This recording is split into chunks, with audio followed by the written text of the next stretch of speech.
Hey there, listeners. Thanks for stopping by to the podcast today.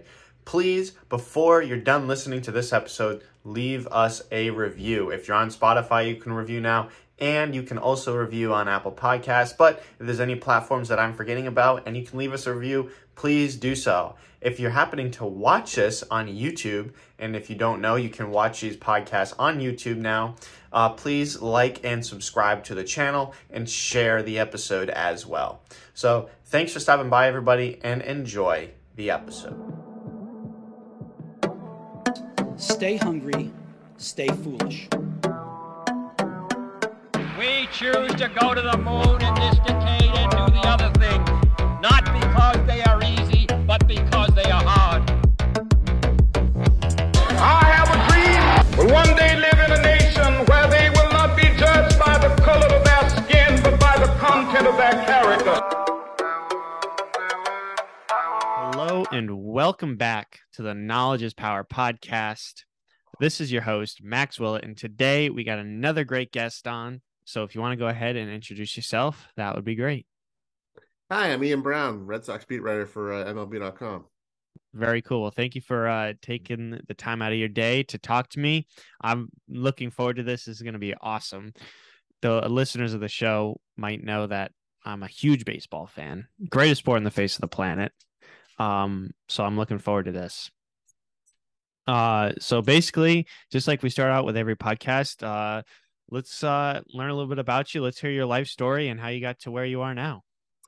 Yeah, I mean, I grew up and just loved baseball and found out pretty quick I wasn't going to be good enough to play it for a living. And then the one thing I really excelled at in school was writing. So I thought it'd be cool if I could just put the two things together. And then I graduated high school. I went to Northeastern and I majored in journalism. And there I got to do what's called co-ops, where you're working in your fields for quarters at a time. We had a quarter system at Northeastern, and I got by the end of my sophomore year, I got the opportunity to work at the Boston Globe. And I wound up there for the rest of the time I was in college. So Northeastern was a 5-year school. So I was there for 3.5 years, working there on my co-op program, and even when I was in school, working there on a part-time basis, just doing reporting and doing work around the desk. And it was just more just like networking with the people who were there, seeing how a major sports section worked.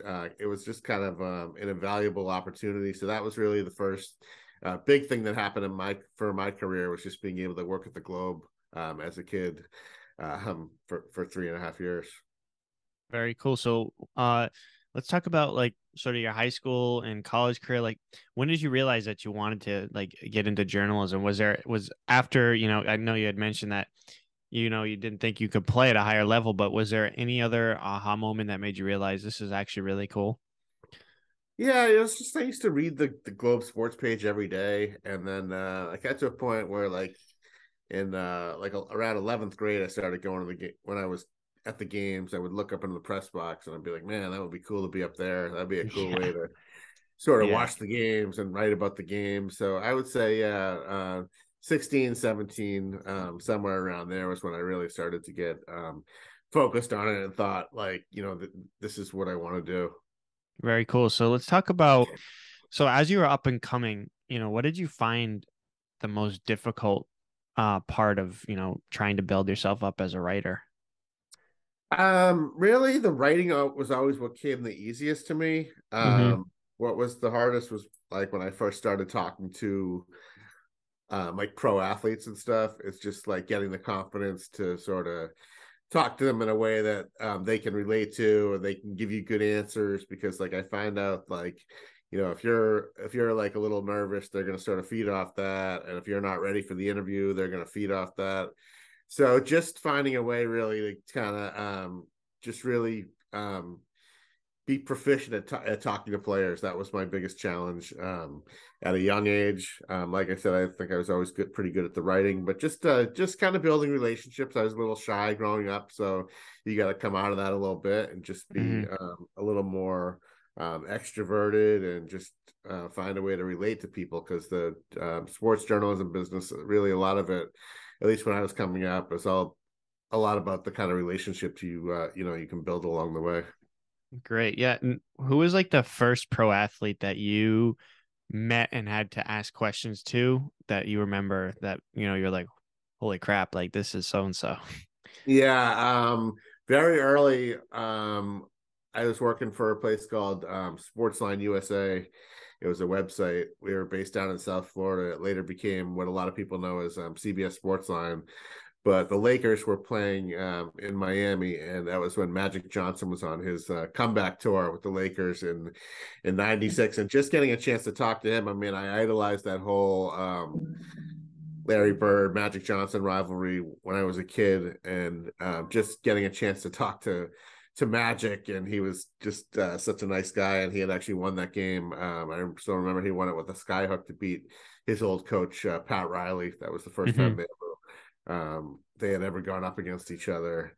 And then also a few months after that, I had a one-on-one interview with Cal Ripken, which was just amazing for a person at my age. I think I was 25 at the time, and just talking to Cal Ripken, and he was still in the middle of the streak, and he actually gave me a nugget at the time about how his back was acting up, and there's one time he thought about ending the streak, and it was kind of news at the time, and just things like that at a very young age is kind of surreal when you're talking to guys like that. But that was good. I just kind of got thrown into the deep end at a young age, talking to major sports figures. So that really helped me and gave me a lot of confidence. Cool. And just so people know, the streak Cal Ripken had, it was the amount of the games he played in a row, correct? Yeah, he played it was what 200 and 600, I think it was 2,652 games he wound up playing. And Lou Gehrig's record, which had stood forever, that nobody ever thought he was going to break that was 2,130 games in a row. So just Cal Ripken to be able to do that, he was sort of larger than life. Now you don't see guys play more than 10 15 games in a row, it seems like. It's crazy. It's like you go to see a Red Sox game and then Rafael Devers is sitting and you're like, well, that's the whole reason why I came. So exactly. I feel bad for some of these people paying these money for these tickets, and you don't see somebody, but that's one of the reasons Cal Ripken always wanted to be in there for his team. Absolutely. So you didn't always just write about baseball? Yeah, no. When I was at when I got out of the Globe, I wrote about all kind of high school sports mainly, and every sport. I did a lot of hockey, basketball, baseball, football. So I really got familiar with all the sports. And then when Sportsline hired me, they were just kind of a startup internet site at the time. They hired me a few months after I graduated from high school in '96. And they were covering all sports. So I would go, when I was living in Miami for those 2 years, or South Florida, I would go to Heat games and Florida Panther games and Miami Dolphins games. And we were sort of a national website. So I'd write kind of like about the other team a lot of times. If they were a bigger story, whatever the biggest story was, I would try to write about. But yeah, I really got familiar with all sports.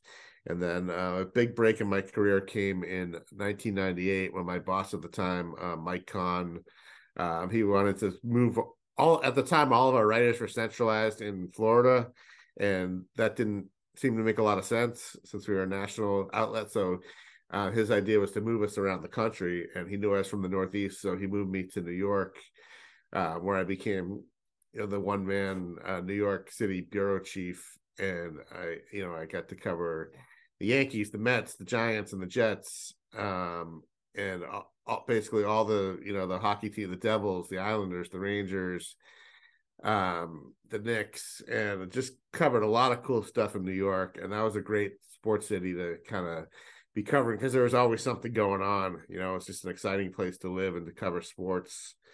So I got to do that, covering all different sports in New York for 3 full years. So that was amazing right there.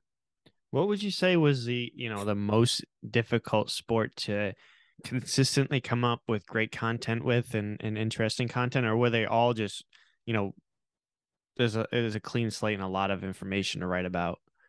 Yeah, I had a hard time with hockey because I was never a big hockey fan.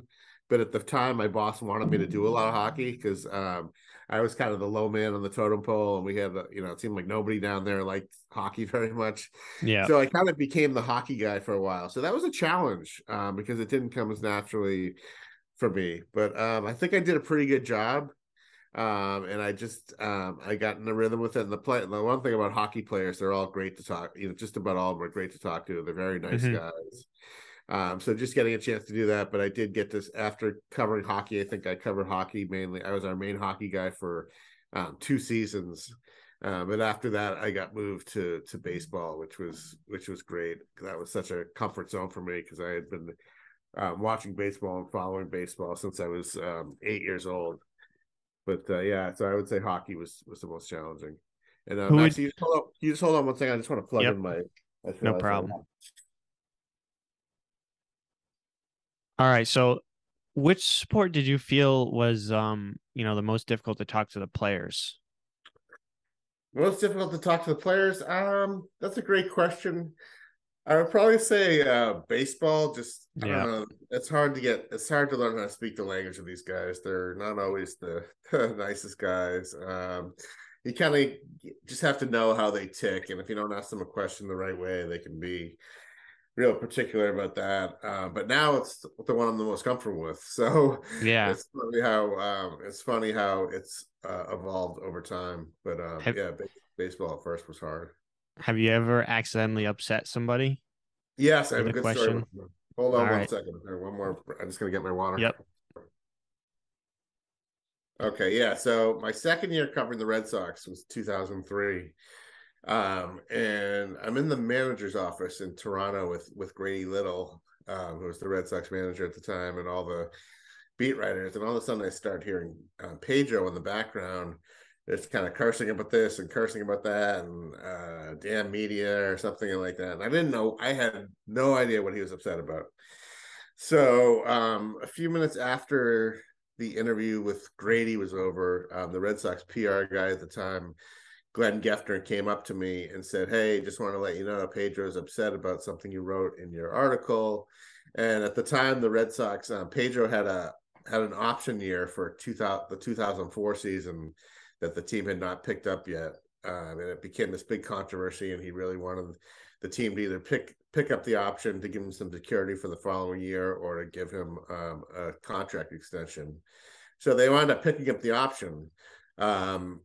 And this was like in April of 2003. They picked up the option for the 2004 season. And I just wrote like an innocuous comment in my article, like, Pedro was happy to get the option, but he won't be completely content until he re-signs a long-term extension with the Red Sox. So what I was trying to do is just kind of say how much he wanted to stay in Boston. But I guess some people on the talk shows and some of his friends, they portrayed the article as trying to say he was being ungrateful for the contract option being picked up and still complaining that he didn't have an extension beyond that. So that's what he was mad about. I think it was not so much reading the article himself, but it was other people relaying it to him, what people were saying. So it was actually really good because I got a chance to talk to him at the time. I went right up to his locker, and he really didn't know me that well yet because it was only my second year covering the Sox, and he knew a lot of the other writers who had been there for his whole career in Boston. And I just said, "Pedro, this is what I was saying. I was saying that this is how much you want to stay in Boston. Is that, yeah, you're happy you got the option, but you want to be here for the rest of your career." So I thought that was like a complimentary thing, showing your loyalty to Boston. And after he talked about it, he really respected me, and he's like, "Okay, I understand. I'm sorry I got mad." And after that, he became great to me. And we were always, like, to this day, like every time he sees me, we have a really good relationship. So it actually helped that we had that little conflict in the beginning because it gave us a chance to kind of talk heart to heart and to get to know each other a little bit. That's one of my favorite stories as an example of kind of how relationships can develop. Very cool. Have you ever ran into Bill Belichick at anything? Have you ever had to cover football or the Patriots? Well, it's funny. I was at I was living in New York at the time, so I was at the famous press conference where Belichick was supposed to become the head coach of the Jets when Parcells retired. So I get to cover that whole thing, and just what, if you remember, Belichick came in with like a paper napkin and like resigned as HC of the NYJ. It was kind of No. yeah, it was kind of a, it was Let's hear kind of that a whole thing. story, because I don't know a lot about football or that history. So Yeah. let's hear the whole story. So Parcells and Belichick had been they had been coaching together for years, and Parcells was always like the head coach, and Belichick was always his top defensive assistant. They had great success together at three places: the Giants, the Patriots, and the Jets.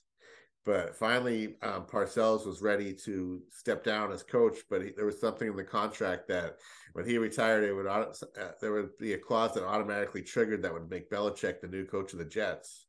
But what happened was the Patriots fired their coach at the time, Pete Carroll, and Bob Kraft really wanted to hire Bill Belichick because he had known him from when he was the Patriots assistant coach in '96. But Parcells at that time like hated the Patriots because he had a terrible parting of ways with the Patriots, and he basically resigned right after he got them to the Super Bowl to go to the Jets, and it became this big court battle and everything. So so everyone thought Belichick was coming in to be anointed as the new coach of the Jets, and he walks in, and to this shock group of people to say he has just resigned as head coach of the Jets. And right before he came into the press conference, he actually wrote on it was like on a paper napkin, or just like to the owner, he's like, I'm resigning as HC of the NYJ, head coach of the New York Jets, effective immediately. So that was just like everybody there was shocked, and Belichick just went on this big sort of ramble about how he just needed to get out of Parcells' shadow, and how he just he had misgivings about the Jets because they were in the middle of shifting ownership, and I just remember I wrote a column at the time just saying, look, I think Belichick just needs to get out of Parcells' shadow, because if he had stayed as head coach of the Jets, Parcells was still going to be like his boss. And so I actually wrote like a kind of a complimentary thing, like saying, let's see what this guy can do away from Parcells. So it turned out to be a little prophetic, but that was crazy. And then the only time I really ever met Belichick was prior to a Red Sox Yankees game in 2002. He was out at batting practice with his friend, his top aide. His name is Bearish Nigerian. And Barish and I had known each other through Barish had formerly been a PR guy with the Jets, so I knew him then.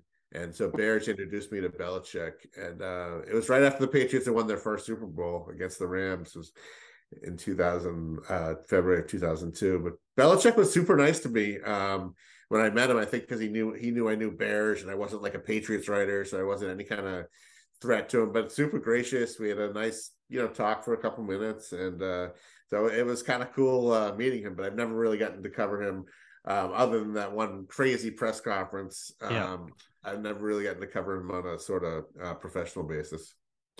Did you, and I understand if you can't really say, but did you ever did you ever meet a professional, athlete who was just a straight up jerk, for a lack of a better term, or I don't know if you can say that. Yeah. No, I had a couple guys I just really didn't get along with, and it wasn't unique to their situation with Boston at the time because they didn't get along with a lot of the people. The first was John Lackey, who just he took a lot of criticism when he got to Boston because he signed the big contract, and he was kind of like mediocre's first season, and then he pitched through a bad injury in 2011 and had like a 6 ERA. So he was just taking a beating when he probably shouldn't have pitched that year. He probably should have shut it down and had Tommy John surgery. So it just seemed like every time I asked him a question, he would just sort of snap at me. He just didn't understand. He didn't understand the way the Boston media really worked, and he was used to being in with the Angels where people were patting him on the back whether he pitched well or he didn't pitch well. So he was just very snippy with me, and there was a 2 or 3 post games that was just really uncomfortable with him. And the other one was David Price. It was just like with Lackey. He just didn't understand how the media worked, and he was hypersensitive to everything everybody said. And I remember a night in New York, my friend Evan Drellick, who covered the Red Sox at the time, he got into a really bad run-in with Price in the clubhouse, and to the point where they were like yelling and screaming at each other. So when things had cooled down, I actually tried to play like peacemaker a little bit and went up to Price was just sitting in his locker by himself, and I was like, "Hey, I just want to see like if everything's okay." And he started like yelling at me. He was like, "Get the hell away from my locker! You guys, trying to start things with me." He's like, and he started swearing at me. And I didn't know what the hell was going on. Like I had always had like pleasant interactions with him, so I was just trying to see what was going on and see if there's anything I could do to help mediate the situation or anything. Yeah. And so he went off on me, and then there was one other time I asked him a very a couple years later, a very innocent, innocuous question. He again was just really nasty to me.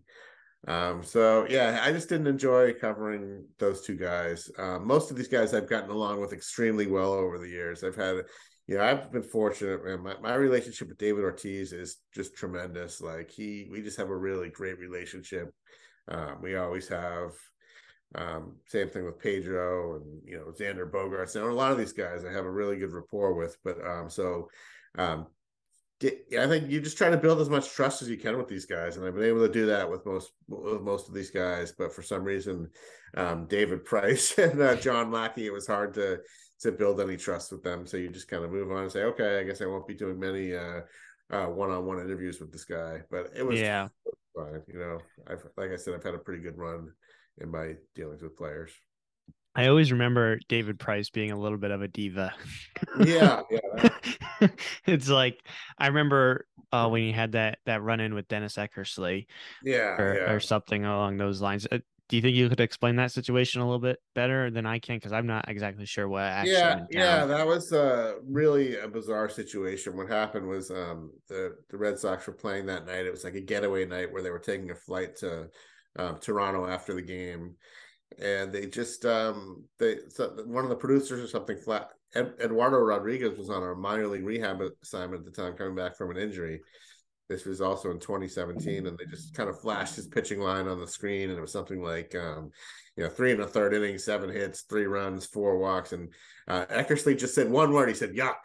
He said yuck when the pitching line of Erod flashes across the screen. So it was pretty innocuous, especially to anyone who knows Eck. He'll just say whatever's on his mind. He's not one to hold back. But later that night, when Eck got on the team plane, the players were all sitting on the plane waiting for him, and he walked up, and I think it was Price said something like, "Oh, here comes the greatest pitcher that ever lived. He never made a mistake in his career," and it was just like really sarcastic. And then like other players started clapping, and Price just really dressed Eckersley down, and Eckersley was just really kind of just embarrassed and disgusted by the whole thing, and he didn't really know what to do. So I don't think he really went back and forth with him. I think he just kind of moved to the back of the plane, but that really left a sour taste in Dennis Eckersley's mouth. And that really kind of turned fans against David Price, because Eckersley is kind of a beloved guy in Boston. And and I think Eckersley really didn't like to travel with the team after that. He didn't really want to go on team flights. He didn't want to travel a lot in general. And he was just such a great announcer, but he was candid and would say what was on his mind. And what David Price didn't understand was that his whole thing was that, the game comes easy to Dennis Eckersley because he's a Hall of Famer. But he didn't understand is that Dennis Eckersley went through a lot of hard times in his career, where he kind of washed out as a starting pitcher. Then, it became very public that he had a drinking problem. So he had to get that under control. And then even when he was a reliever, he's one of the best relievers of all time that helped him get to the Hall of Fame. But he gave up, the most famous home run in baseball history. Kirk Gibson. Yeah, Kirk Gibson in the 1988 World Series. So for David Price to assert that Dennis Eckersley never went through struggles, and that's why he's not more sympathetic to these players, that was just that made no sense at all. So that was kind of the background on why that became such a big story. David Price finally in 2018 sort of won, he won the fans back a little bit by just coming up huge the playoffs that year. That was really the first time he pitched in the playoffs. But back to the next season, 2019, his last year in Boston, it was back to the same old prickly stuff where he'd get set off by something, and it was just never really, he just never liked pitching in Boston, and the Boston fans and media just never really were able to relate to him that well. Yeah, interesting. Yeah, because I've only heard like one person say that they dislike Dennis Eckersley from a commentator standpoint. Yeah. And I never understood why. So if that person is listening to this podcast right now, you know who you are. He's like, I just can't stand the high cheese and all that. Man, yeah. I'm like, it's like because you never really played baseball and you don't understand the language. Yeah, and that's the way I love listening to Eck. I'm gonna miss listening to that guy. I know he's retired and he's leaving to go to California. Very sad because I grew up. I mean, there was Don Orsillo, or no. Oh my gosh, why am I forgetting his name? Is it Don Orsillo? Yeah, Don Orsillo, right? Yeah, okay. Sure. And Jerry Remy were like when they were together, I always loved their interactions with each other. They're hilarious, and Jerry Remy and him they just hit it off. It seemed like every time I watched a baseball game, they would make it far more entertaining than just the baseball alone, which I could just sit there and watch, just the baseball. And I think I have never been like sad about, like a celebrity passing. Like I've never been like, that really sucks, Yeah. When Jerry Remy passed, I was like, that really sucks, because I listened to him for my whole childhood, and I hadn't met him, but we were in Baltimore once and we were doing a tour of Camden Yards, and he like walked past me and I was like, that's pretty sick. Yeah. It was very sad when Jerry died, for sure. Yeah, he was someone I was fortunate enough to kind of be friends with for a long time. But yeah, just to kind of lose him, that was a tough moment for all of us, for sure. Especially all the crap that he went through with his son. It's like, I vividly remember that, I was just like, that's not really fair to do that to him. He's been beloved for so long, and then that happens, and then all of a sudden people just hate him. And it's like, really? That was just like a tragic thing, I think, in his life. And it seemed like it started to fade away towards the end of his, life, which was a good thing. Yeah, definitely. People love Jerry at the end. Yeah. Yeah, he was such a loyal guy, and just Mr. Red Sox, really, and just love doing the games on TV. Yeah, so I think we're going to get back a little bit more into your career and sort of, your story. So what who would you say is like the top 3 most like influential people, that inspired you to get into writing? Ooh, that's a great question. One of them was my mother, actually, just because she, at the time you're looking at sports journalism and you're saying that, this is must be a hard field to get into. A lot of people must want to do this job. And she was always just like, just pursue your dreams, just pursue whatever you want to do. You can do anything that you set your mind to. So I really have to give her credit for really pushing me to the point where I even wrote to you on my note that when I got my very first internship at the Middlesex News, when I was at Northeastern, it's now called the Metro West Daily, they said they couldn't pay me. So they were basically saying the internship wasn't going to happen because they didn't have a budget for it. My mother told me to tell them that I would take it for free just to go get the exposure and stuff. So I'm driving 45 minutes a day there and really paying for it myself with gas money because I'm not getting paid for it. But it wound up being worth it because that was where I got my first clips, and that was how that kind of led to me getting the job at the Globe. And then another guy was just Peter Gammons, because I grew up just reading him all the time. His Sunday baseball notes were absolutely outstanding, and just kind of the passion that he wrote with was just unbelievable. It was just off the chart. So he was a big reason that I love reading the sports page.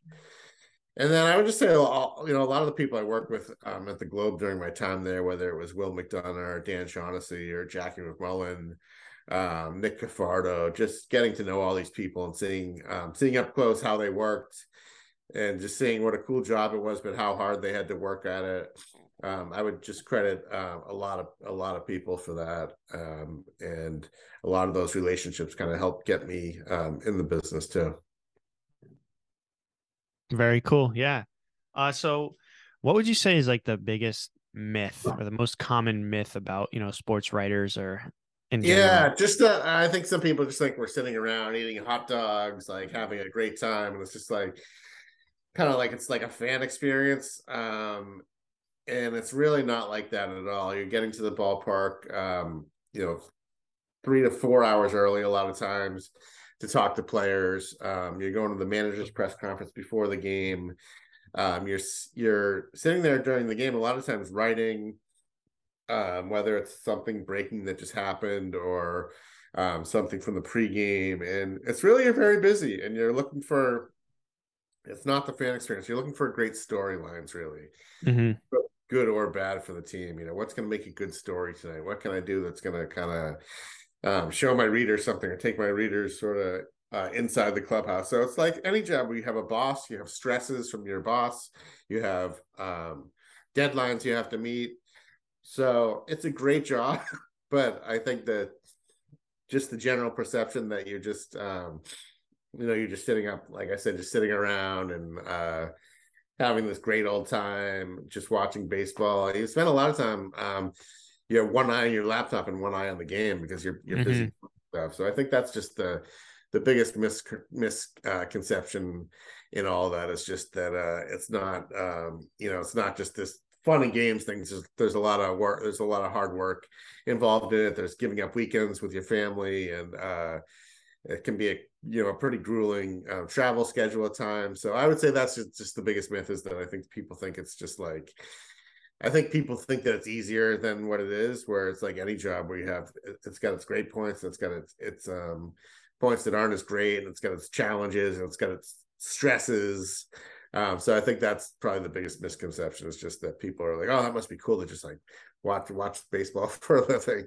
Yeah, like there's a lot of pressure on you to get up there, ask the right questions, know what to write, because you don't want to jeopardize your relationship with these people. Because if you do, it's almost like you can't go up to them and ask questions, and then you really can't do your job anymore, Yeah.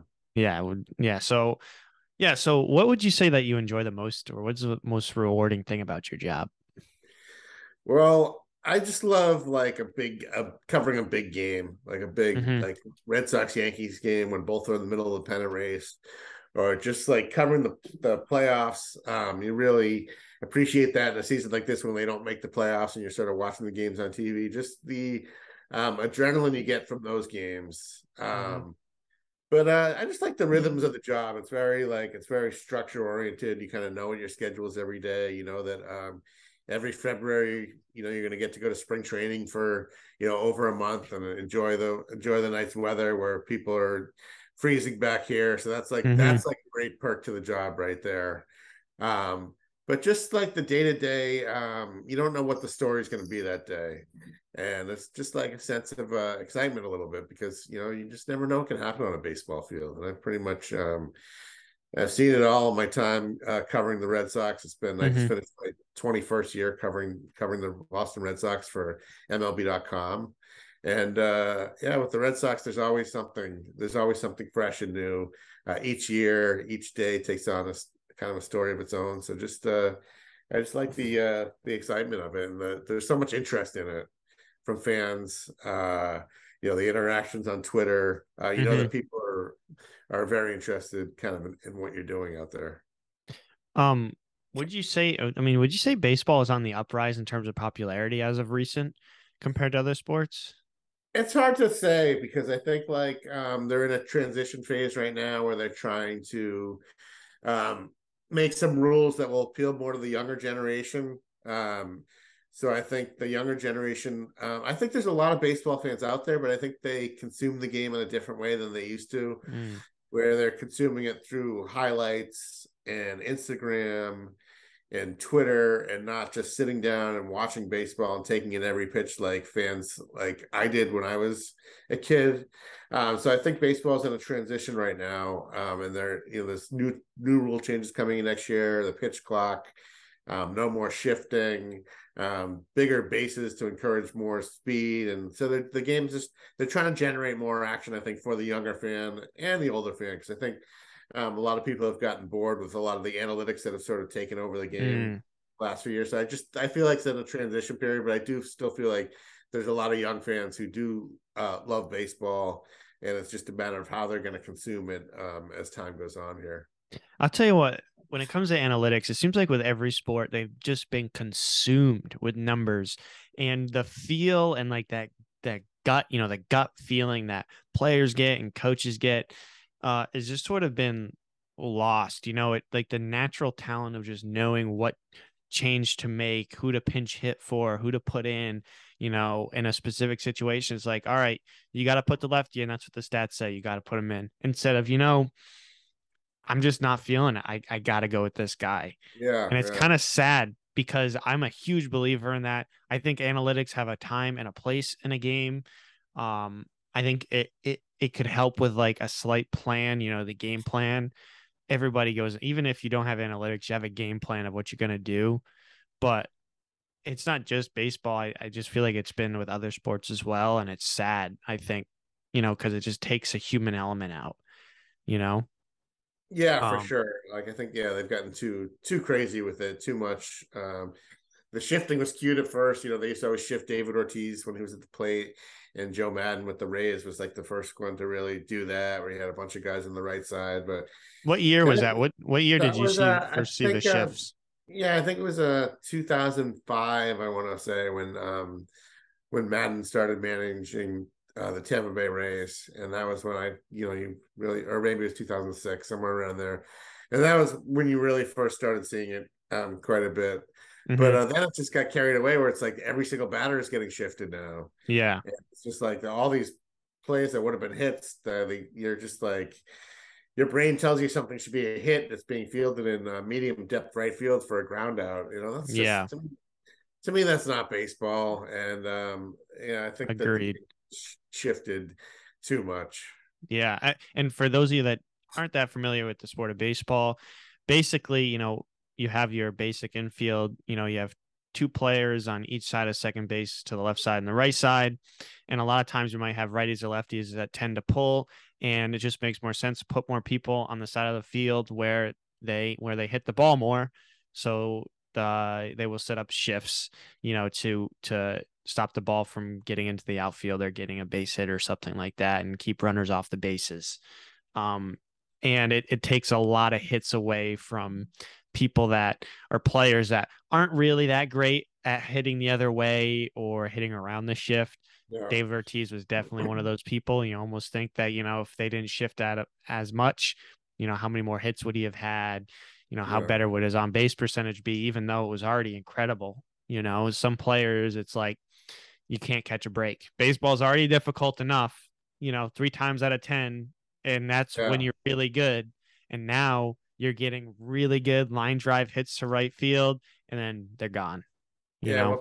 What people also don't understand is they're like, oh, if he's shifting, you just hit the ball the other way. Just hit the ball. It's not that easy. Well, when the players now are they're all throwing 100 miles an hour. They have a 100-mile-an-hour fastball running in on you to just be able to flick your wrist and turn that ball into left field. If you're David Ortiz or whoever, it's not that easy at all. It's very hard. Because the pitchers are throwing harder than ever. So it's just created like a perfect storm where the game is sort of lacking action, where they call it the 3 true outcomes now: the walk, the strikeout, or the home run. And not enough of the doubles and triples and stolen bases and a lot of the fun stuff that kind of keeps the game, the great defensive play in the infield and a lot of the great plays that sort of keep the game moving. So that's what we're trying to get back to now. Yeah, it's like ball and play is what you want. Yeah. Home runs are great, but it's for a few seconds, and then there's no more runners on base. It's just like it was before, other than, there's 1 run difference or something like that. And sure, a huge impact home run is always fun to watch and celebrate. But the pressure really comes when you have runners on base. That's when real baseball starts. Yeah. There's so many different things that could go wrong or right from a base runner's perspective, from a fielder's perspective, that just don't happen. You need runners on base. You need more baseballs in play. and that's how you get people to watch, I think. And I definitely think it's not MLB's fault. It's just sort of how the culture of the sport has changed. For some reason, it's all about pimping home runs and celebrating and not just getting out there and playing. And I definitely think that players should be able to express themselves, but I think it gets to the point where it's just like, listen, dude, tens of thousands of home runs have been hit before. Just hit the ball and run the bases. Like, get over Right. this. Yeah, exactly. You know, like, you're not the first person to hit a home run. You know, if you're Albert Pujols and you just hit your 700th home run, flip the bat, you know. But if you're, you know, Josh Naylor on the Cleveland Guardians now, and you hit a home run, and it's like who cares? Right. Like, Exactly. you know, maybe if you're a Guardians fan, I keep thinking Indians, Guardians I know we fan. all want to say that, but you gotta Yeah, retrain yeah, our brains.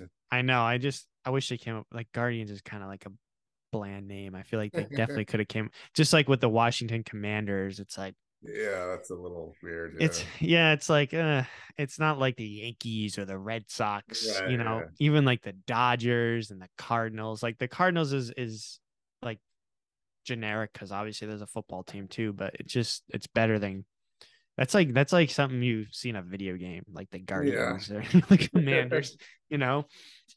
But yeah, so let's get into, like, you know, sort of some things you've been observing throughout your career. You know, would you say the biggest difference from when you first started, you know, writing about baseball to now is, you know, the culture of the game? Would you say that's the biggest difference? The culture of the game, and just also the way the game is covered. You know, like we used to just like very like newspaper mentality. You're writing for the next morning's paper, and information came out a lot slower. And now with Twitter, and it's just like everything is just like so immediate Instant. now. Yeah. Yeah, yeah. And just when I was covering the team, I was the only guy covering the team full time for a website, you know, and everyone else was covering for, there were many newspapers covering the Red Sox. And now it's kind of like there's way more websites covering the Red Sox than newspapers. So there's a lot more competition for like immediate stories, and just like everyone's in a rush to get sort of like a unique storyline. There's a lot of competition on the Red Sox beat, but we're all very good friends too. So it's kind of like a friendly sort of competition. But yeah, it's just like everyone's digesting the information instantly now. And it's just, I find that's the biggest change from when I first started covering the team in 2002.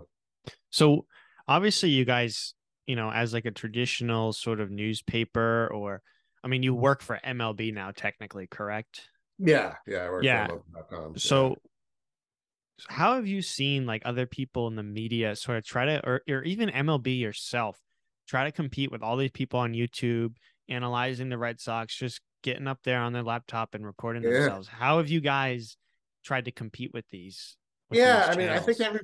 I think everybody has a niche, you know, and I think that we would all agree that Bill Simmons was really the one who started the trend of sort of writing on the team and showing an opinion on the team without actually being there, and kind of writing it from a fan. So there's a whole cast of people who do that, and then there's a whole cast of people at the ballpark who we have the advantage of actually being able to talk to the players every day and providing like insider insight based on what we know. So I would say just like, don't try to compete with the guy who's doing the blog from his house and is like on the top of the hill giving like a hot take or whatever. Like, you know, good for him, that works for him. But we're there to give a more you know, balanced take from what we actually do know, Mm-hmm. from talking to the manager, from talking to players, from gaining all the insight we can into the team, and just doing it that way. I mean, we're insiders. We're on the ground every day. We see things. We see these players. We know their ins and outs. We know what they're like.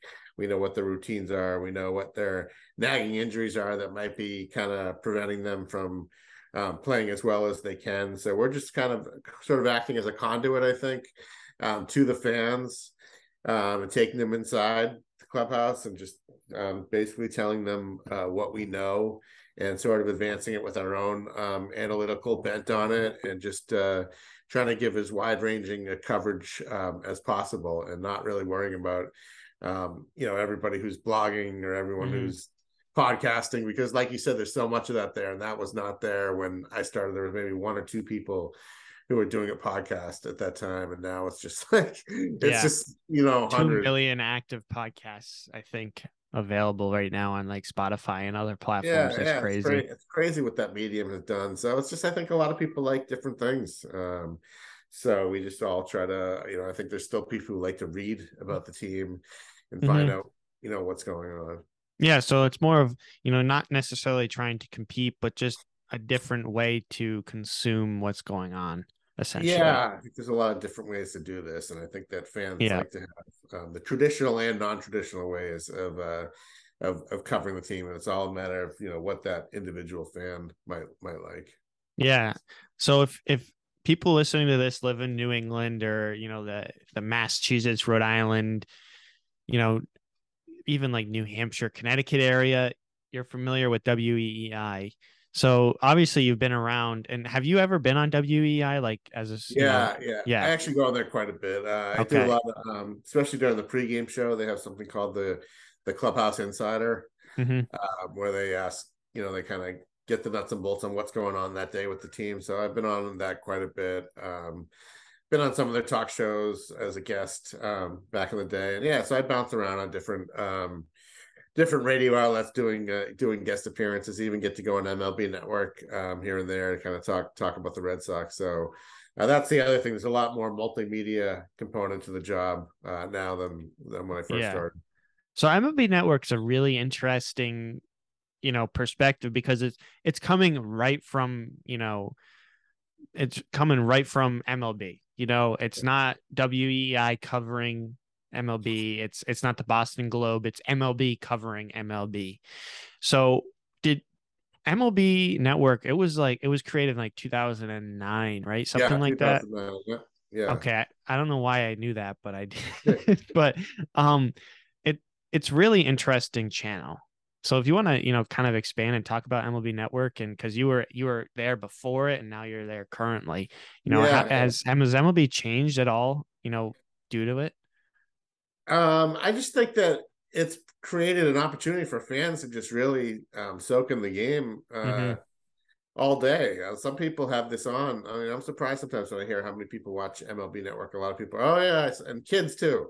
That's the thing. The younger generation is watching. They might not be watching the games as much, but they're watching MLB Network. So say, I saw this on MLB Network. I heard. So it's this kind of thing. When you're around the house doing something, you can flip it on and hear what the people are saying. And they have a really wide variety of guests they have on there. A lot of former players, and I think it's been a great outlet for baseball, where I think baseball used to be consumed a lot on ESPN. And ESPN did a ton of baseball stuff. They've scaled back on baseball, especially since the advent of MLB Network. So I think that's an opportunity for fans to really kind of keep up on the game, and they do all kinds of fun things. They have top 10 lists for this and top 10 this, and they do all the MVP shows, and when they give out those awards, they have full-length shows on MLB Network to talk about that. So I just think that MLB Network has really expanded and given people a lot more baseball who have a need for more baseball. So I think it has helped the younger fan. Yeah. During high school, I would flip it on every morning and get, it's an hour now, which is it an hour? No, it's a half an hour now. I think Quick Pitch it's called. And they would just show every game. I think it used to be an hour, and now it's a half an hour. Yeah. The attention span. We're playing to attention span of the younger fan. So the more younger fans that we can get involved with baseball, the better the game is going to be the better the game is going to be in the long run. So obviously being around the Red Sox for 20, years now, was there any trades or acquisitions? Obviously there's always things that are being rumored. Was there anything that happened and you're like, whoa, I did not see that coming, trades or acquisitions or anything like that? Yeah, I would say that the Nomar trade to the Cubs at the 2004 deadline was just kind of insane. You had heard that maybe Nomar would be traded, but you just still weren't going to believe it until it actually happened, because he was such an icon for people who were around the city in the late 90s, early 2000s. I mean, he was people are building him up to be as the next Ted Williams. So for and then kind of injury set in, and then Nomar got a little disenchanted with Boston when they tried to trade for Alex Rodriguez one winter between the 2003 and 4 seasons, because that would basically, if they had gotten Alex Rodriguez, that would basically have put Nomar out of Boston. They were going to trade him to Texas, I think, or they were going to trade him to the White Sox along with John Lester, and they were going to get Maglio Ordonez. So the only reason this didn't happen was because the Players Association wouldn't approve A-Rod taking a cut. A-Rod was willing to reduce his contract to come to the Red Sox, and the Players Association basically wouldn't allow that because the Red Sox could only do this trade if it was like he was just making by far the biggest salary in the game at the time. He had done that big deal with Texas, but the Red Sox said they can only do it if he just cut a little bit off the salary. It wasn't a huge amount. And the Players Association said no. So, but just seeing Nomar traded, we were like in Minnesota at the time, and it was the day of the trade deadline. And they actually asked the media to leave the clubhouse because I think Terry Francona wanted to break the news to Nomar that he had been traded. So then he came out after that, and basically, all dressed, ready to leave and fly to go meet the Cubs, and he stopped and talked to us for a little bit.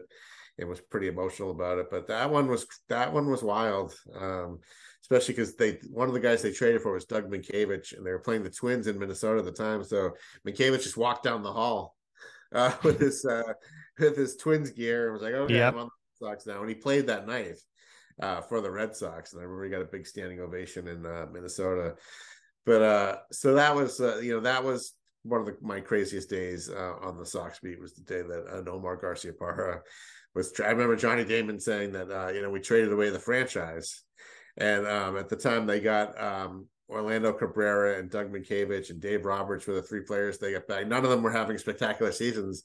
It was like, oh my God, we just traded Nomar Garciaparra for 3 250 hitters. How's this going to work out? And the Red Sox won the World Series that year because like everything just changed after that trade for whatever reason. The trade wound up being a stroke of genius for Theo Epstein, but that was the craziest trade I ever saw. So what was his main reasoning behind trading Nomar, or as they say, Nomar?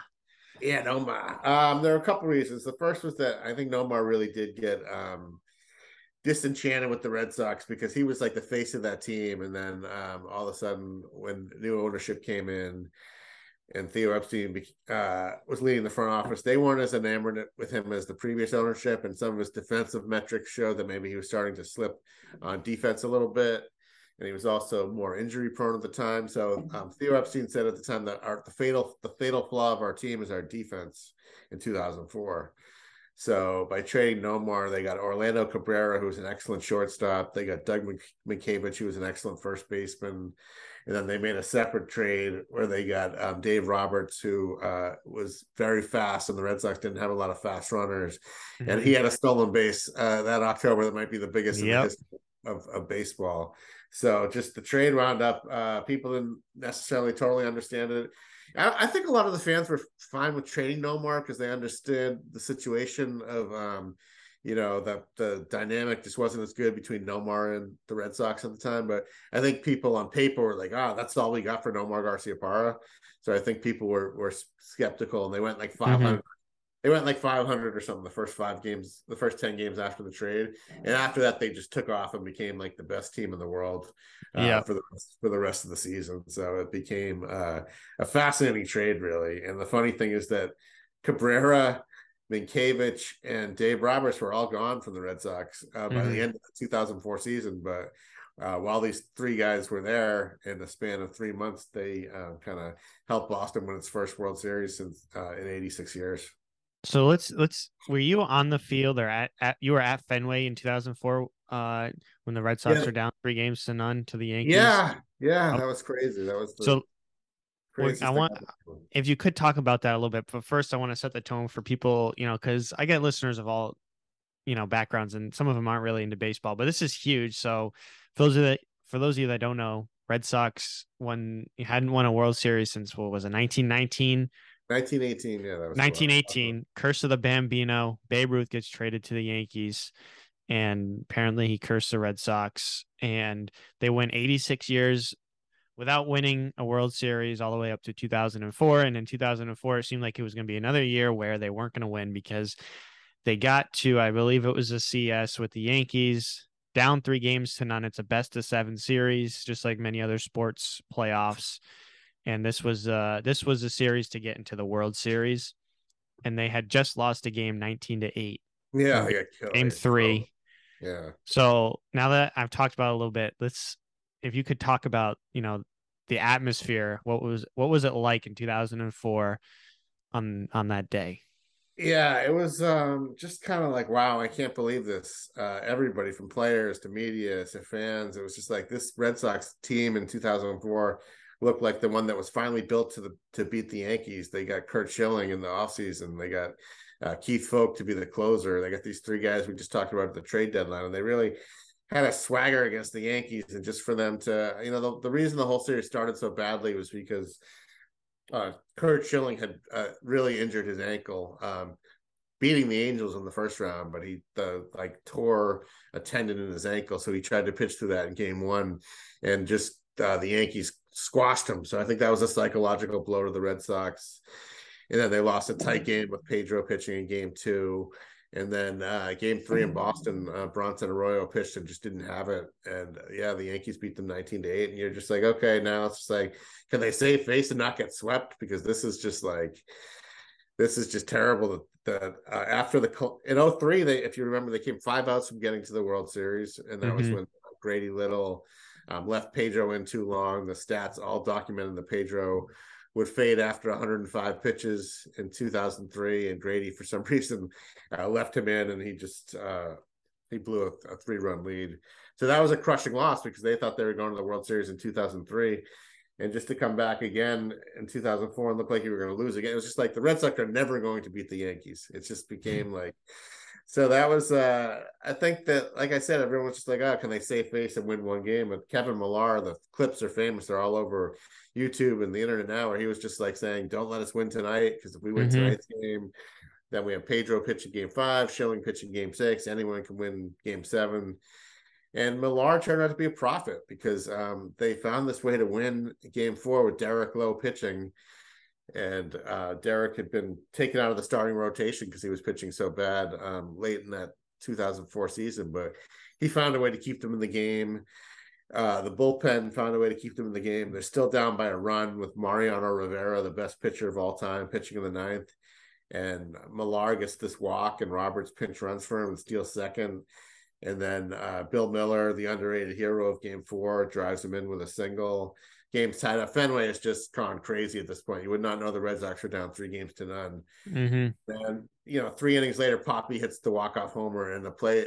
It's just like the entire series shifted on this one game, and you could feel the momentum shift. And it's kind of crazy because usually a 3-0 thing, if the team wins game 4, they're like, okay, they were going to win a game. In this case, you could kind of feel like, because the Yankees had them swept, and they couldn't close it. And it was the same thing the next game. In game 5, the Yankees were up 4-2 in the 8th. And Poppy again hit a huge home run to get them within a run. And then they tied it up. Rivera gave up a game-tying sack to Jason Varitek. And this time they win in the game before it's 12 innings. This time they win in 14 innings when Ortiz again bloops a single into center. And Fenway is just going absolutely bananas. And then they travel to New York. And the Red Sox going to New York was great. For the Yankees, it was a drag. They're like, why is the series still going? So I remember I could feel it in the atmosphere at Yankee Stadium that, their fans were very shaken by the fact that the series wasn't over. And then you remember the whole thing with Curt Schilling pitch with the bloody sock in game 6, and nobody knew what he was going to do. He went out and pitched 7 innings against the Yankees and gave up 1 run. And that just changed that. When they won game 6, it still came down to the last pitch. I remember Keith Foulke struck out Tony Clark on like an 88-mile-an-hour fastball or something. He was just on fumes. Foulke threw 100 pitches in 3 days.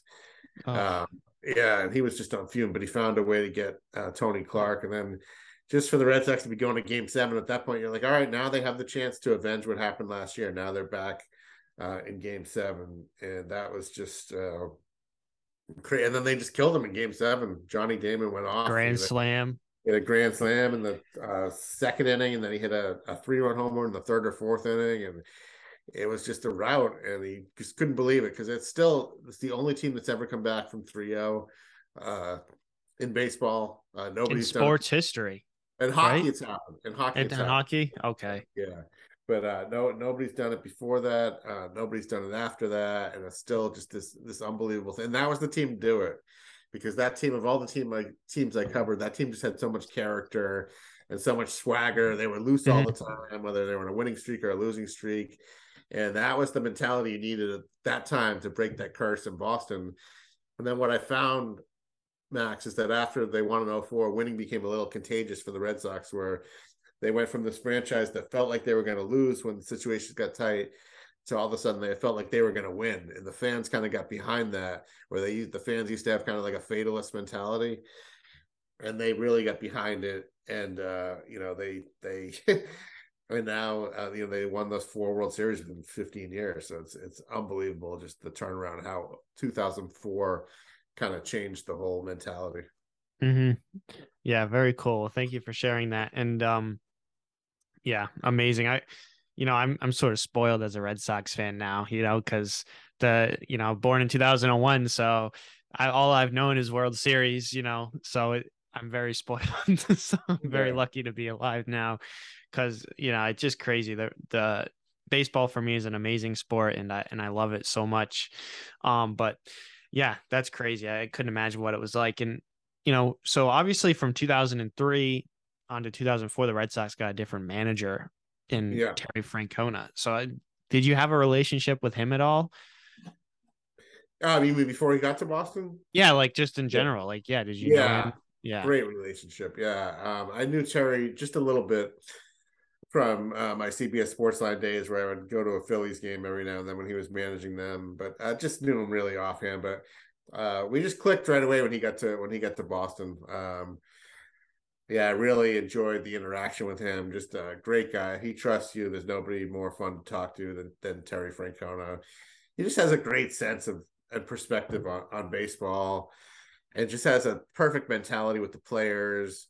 Very smart about the game. Just can't say enough about Terry Francona. Absolutely one of my favorite people that I've come across with in baseball. Just an awesome guy, a great manager. He's going to be in the Hall of Fame someday. And just a regular guy. I think that's why Boston fans always love Tito, is because he just comes across as a regular guy, and just very down to earth. I love the way he handles his team, and love the way he handles the media. So yeah, he was definitely one of my favorites. But yeah, he made a big difference in 2004. He didn't have success with his first managing job in Philadelphia, and he didn't have much of a team around him except for Curt Schilling. And normally that might make someone tight when they come to a place like Boston, but I think you just get used to it throughout the year. And he just said, "I'm going to do this my way, and I'm going to be good to the players. I'm going to get along with the players, and I'm going to show trust in them. And I'm going to I'm going to really balance my thinking. I'm not going to panic when I make in-game decisions." And he was just he was the first manager in a long time, I think, who really didn't get affected by the Boston media and kind of what they thought. And he was just kind of his own guy. And I think that enabled him to have a great career, not only with the Red Sox, but we've seen what he's done with Cleveland since he left Boston. Yeah. Were you surprised when they let him go in 2010? I think it was his last year. It was after the 2011 season. 2011, yeah. Yeah, they had this whole collapse. It was a historic collapse where they were ahead 9 games in September in the wild card race, and no team in history had ever blown a 9-game lead in September before. So to tell you the truth, yeah, I was surprised. It was kind of like the Nomar thing. It's like, even though you might hear rumors about it, it's still shocking when it happens, because Terry had been the most successful manager probably in Red Sox history. But there was I don't know but if you remember all the stories about stories came out in the days after the collapse in Baltimore about how players were, the starting pitchers were drinking beer and eating fried chicken during the games. So the whole culture of the 2011 team came into question, because the players kind of stopped prioritizing winning and were just kind of like goofing around during games and not being as committed to winning as they were before that. So I think Terry was collateral damage to that, and they were just like, all right, if the players are doing this, maybe they need a new voice. I didn't agree with it at the time. I still Bobby don't agree with it. Valentine. Yeah, I mean Bobby Valentine. That was just. I mean John Farrell was the guy they wanted all along to get to Yeah. replace. They always thought, even when Tito was there and Tito and Farrell were together, they were thinking, maybe when Tito steps down, I don't think they had any idea Tito would manage as long as he has. But I think the thinking was always that John Farrell would be the next in line. But then he left to go to Toronto, and he was still under contract. And it was just 1 year later. It was just too soon for Farrell to be able to leave Toronto. So they hired Bobby Valentine. And I knew Bobby in New York, and I actually thought he did a good job in New York. He got the most out of that team. He got them to the World Series, but he just wasn't the right fit for the Red Sox in 2012. He had been out of the game in the major leagues for 10 years, and a lot had changed, and it just wasn't the game Bobby Valentine had left in 2002, the one he came back to in 2012, and he didn't adapt. The players didn't really give him a chance. It was just a terrible mix. And then when Farrell came in 2013, that was a much better mix, and they won that crazy World Series that year. But yeah, I think it's sad that Terry Francona didn't finish his career in Boston. He loved it here, but Boston's a hard place to manage. I mean, being the manager of the Red Sox is one of the hardest jobs out there. And I think that, he just got burnt out. So I think maybe in a way that the move to Cleveland actually proved to be better for him mentally, physically, even though he has had a lot of physical ailments in Cleveland. But I think that that's been a nice way for him to finish his career wherever he finishes it, is being in a market like Cleveland where there's not as much pressure, where the ownership has really believed in him, the front office and everything. And he has a great situation now. Great. Yeah. So a couple more questions and we'll start to wrap up. So what would you say your favorite moment in sports would be? My favorite moment in sports? Yeah. Like ever?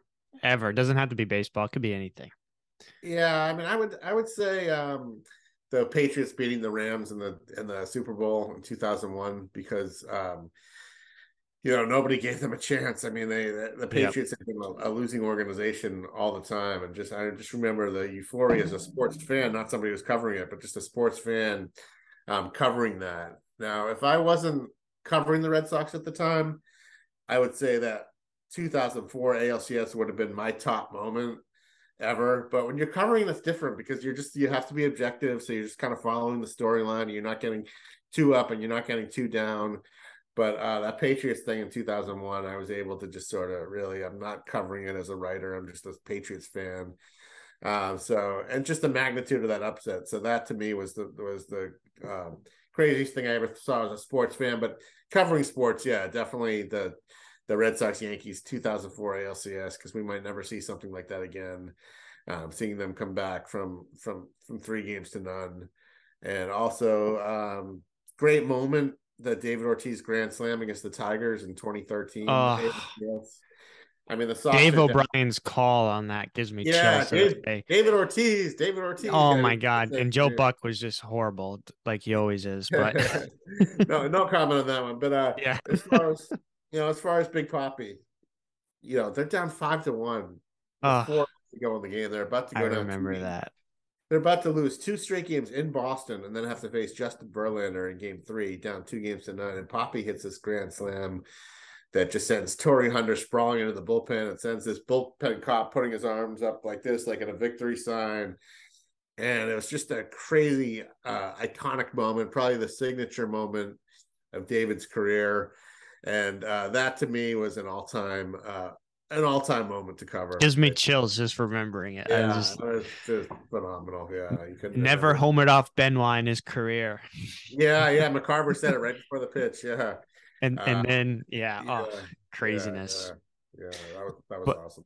But yeah, I really appreciate you coming on and talking about this. I've had just absolute blast talking to you for the past hour. But yeah, so the last question I finish off every podcast with is, what sort of advice would you leave for the listener? It could be to an aspiring sports writer. It could be, business, life, anything that you want it to be, what sort of advice would you leave?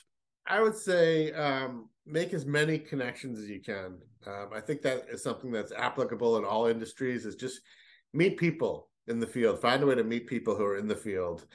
And you'll find a lot of people you can actually reach out to, and they'll be helpful. And just the more people you know, the better chance you have of sort of advancing yourself, especially in sports journalism. So I think it's really important to network and just just do as much networking as you can. I think that really helped me a lot with just all the people at a young age that I got to know, and they really helped me advance my career. So that's what I would say is just networking is key. Just keeping your eyes open, and just always being willing to work hard. Like if you go into sports journalism thinking, I don't want to work weekends. I want to work like a 9-to-5 job. That's not going to be the job for you. So if you want to be a sports journalist, just be ready to go all in, pay your dues, because you're going to do it for a while, and just have fun with it. I mean, if you can get a job in sports journalism, it's hard. It's a competitive field, but it's a great job. It's a great field to work in. So just embrace it and appreciate it, and just do everything you can to be good at it. Great. Well, thank you again for coming on. Been a great conversation. Yeah. And thank you all for tuning into the Knowledge is Power podcast. And I will catch you in the next one.